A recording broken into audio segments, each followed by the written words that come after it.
very specific exit plan for Bitcoin, a clear price target, a fixed timeline, and a thesis I felt solid about. I thought it'd be out by the end of 2025, locking in gains and moving on before the next great reset, and honestly, back then, it made sense. But the last few months changed that. Not because Bitcoin failed or lost steam, but because the environment shifted in ways that most people still haven't caught up to. We've now got the ETFs, we've got the institutional demand, inflation is cooling, the interest is there, but the price still hovering. And that's thrown a lot of people off. To me, it's not a sign that the cycle's broken, it's a sign that we're early. The conditions haven't fully aligned yet, but the setup is starting to get interesting. My name is Danny Lowe, and today I'm walking you through why I'm no longer exiting in 2025 and what my updated strategy looks like going forward. We'll break down the current liquidity backdrop, how the Fed is quietly laying the groundwork for the next phase, and why Bitcoin is slowly moving from a speculative asset to a piece of geopolitical infrastructure. Whether you're a trader, a long-term holder, or just trying to make sense of what's actually happening right now, this video is going to help you cut through the noise and reframe the bigger picture. If that sounds interesting to you, make sure to hit that subscribe button and ring the notification bell so you never miss future crypto updates. Alright, let's get into it. Everyone expected this cycle to explode. We've got the ETF approvals, institutions started buying, Bitcoin broke all-time highs, and on paper, the momentum was there. But instead of a full-blown rally, what we got was hesitation, price stalled, sentiment cooled, and a lot of people were left wondering, if this wasn't the breakout, then what was it? The Bitcoin spot ETFs marked one of the biggest shifts in the market structure we've seen. Legacy firms like BlackRock, Fidelity, and Franklin Templeton, firms that used to publicly ignore and dismiss crypto, were now directly funneling capital into Bitcoin. That was supposed to be the moment, and for a while, it looked like it would be. But after that initial pop, things just flatlined. Volumes dropped, social media metrics cooled off. People who were expecting fireworks got a slow burn instead. It didn't feel like a mania phase, it felt like a pause. And that confused a lot of people, because in any other market, that kind of institutional validation usually kicks off a much bigger move. But headlines alone don't move markets sustainably. What they do is open the door. What actually drives price over time is the flow of capital, and that part still stuck. Because even with all the interest, a lot of that money is still waiting on the sidelines, blocked by macro uncertainty, cautious risk models, or simply tighter liquidity conditions that haven't eased yet. You can see it in how risk is being allocated. Traditional investors aren't moving into altcoins. Most funds are still Bitcoin only. There's this sense that everyone's watching, but no one's actually sprinting in, which tells you something important. The appetite is there, but the environment just isn't ready. So if you've been wondering why the market feels like it's holding its breath, this is why. The setup is there, the fuel is in its place, but the spark, the thing that actually turns interest into momentum, is still missing. And in this market, that spark usually comes from one place: liquidity. If there's one concept that doesn't get talked about enough in crypto, it's liquidity. Not exchange liquidity, not token volume, but macro liquidity. The kind that decides whether capital is free to move at all. Because it doesn't matter how bullish the headlines are if the broader system is still locked up. And right now, that's exactly what's happening. The more reliable signal tends to be upstream. What central banks are doing, how much money is circulating, and whether credit is expanding or contracting. And that's where the real story starts. And if you zoom out and look at the current environment, we're still in a period of tight conditions. Rates are high, the Fed hasn't pivoted, and quantitative tightening is still technically in play. That doesn't mean nothing is happening though. Treasury liquidity has quietly increased in recent weeks, and Bitcoin just pushed past 85,000 as a result.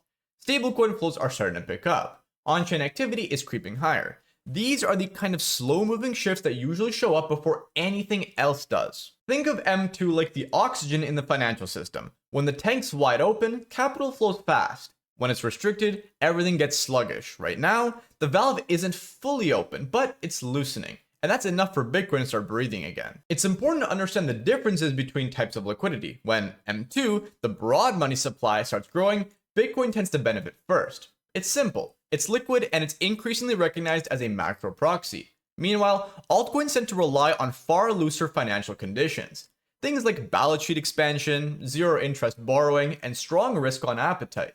And that's why we're seeing Bitcoin move while everything else mostly just sits still. Let me know in the comments, have you actually been tracking M2 or stablecoin flows? I bet most people in the market still aren't even looking at them.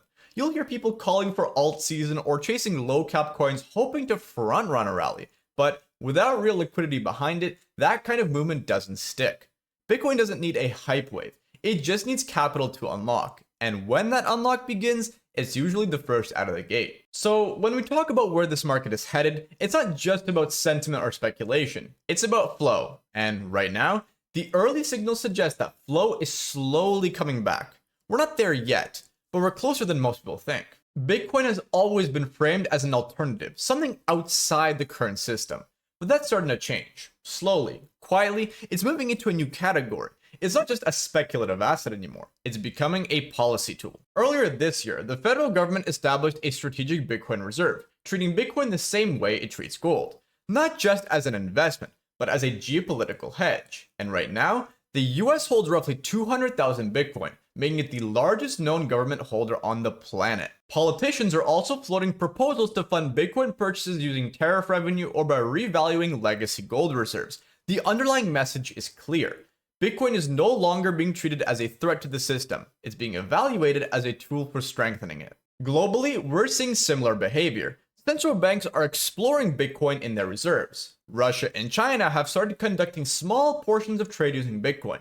Even the Czech Republic is reviewing Bitcoin as a potential reserve asset. That changes how we need to think about this market, because if Bitcoin is being accumulated not just by retail or institutions, but by governments, then this isn't just a cycle anymore. It's a structural shift in how value is being stored and moved globally. And it adds another layer to the current price action. When you see Bitcoin trending up without retail hype, it's worth asking who's buying quietly while everyone else is distracted. If that answer includes sovereign players, then this boring price action might actually be the sign of something much bigger. So let's ask the ultimate question. If sovereigns are buying Bitcoin and institutions are still accumulating, who exactly is supposed to be panic selling right now? One of the most common questions I hear right now is, quote, why is Bitcoin moving but nothing else is? And the answer is pretty simple. It comes down to how different assets respond to different types of liquidity. Bitcoin reacts to broad monetary conditions. When M2 starts expanding, when financial conditions start loosening just a bit, Bitcoin tends to move first. It's liquid, it's trusted, and it fits into the macro frameworks that institutions and governments already understand. Altcoins, on the other hand, need a lot more help. They wait for full-blown QE, balance sheet expansion, and clear signals that capital is ready to chase risk. And that environment just isn't here yet. So while Bitcoin is showing strength, the rest of the market is still on pause. Most institutional flows are Bitcoin only. Retail hasn't rotated into high-risk assets. There's no widespread altcoin euphoria, and that's exactly why they're underperforming. It's not about fundamentals, it's about timing and conditions. That doesn't mean alts won't run, they will.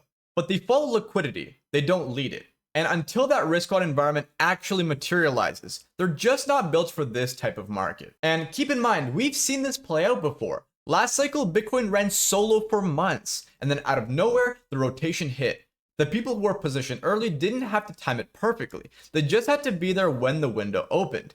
This cycle is shaping up to follow that same rhythm. Bitcoin is the early mover, not because it's the most exciting, but because it's wired into the macro first.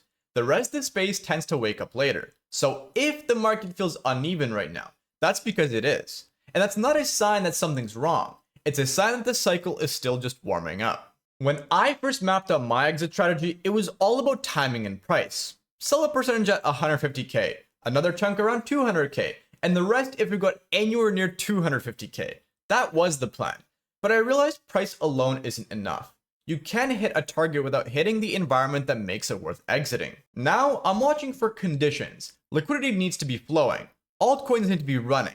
Bitcoin dominance needs to drop as capital rotates. I'm looking for mania signs, not just milestones. The Coinbase app climbing the charts, meme tokens hitting CNBC, retail flooding back in. That's when you know the cycle is overheating, not just heating up. I'm also watching for the Fed to fully flip, rate cuts, balance sheet expansion, the works. If the market starts overheating again, I'll start scaling out. Not because I'm bearish, but because the risk reward flips. This isn't about timing the top. I really just don't think that's realistic. It's about exiting into strength and not speculation.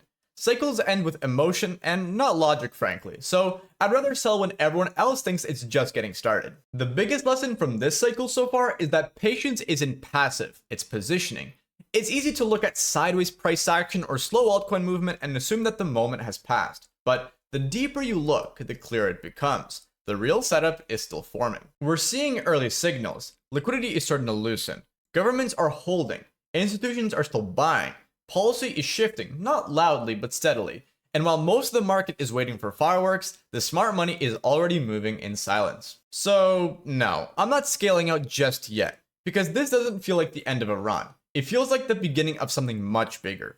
And the payoff for sitting through the boring parts is usually being in position when the rest of the market wakes up. If you've made it this far, I hope this gave you something more than just a chart or a headline.